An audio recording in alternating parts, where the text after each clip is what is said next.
I learned the difference between VR and AR. VR is more like building a whole new world around you, while AR uses the world that's already around you and builds off of that. I'm actually learning how the VR headset works. VR in general is a new experience for me. I've never really used a VR headset before. It feels like you're in a completely new place. One of the games I played, it took me to the International Space Station, and I got to check that out, and it felt like I was actually in the real place.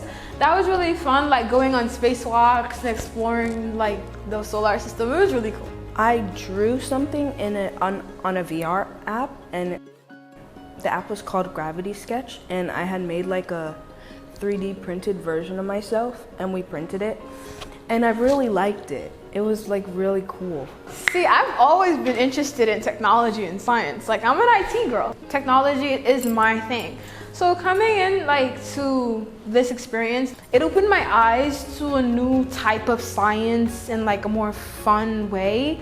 I thought it would be different. I thought it'd be a classroom, but it's it's like a workshop.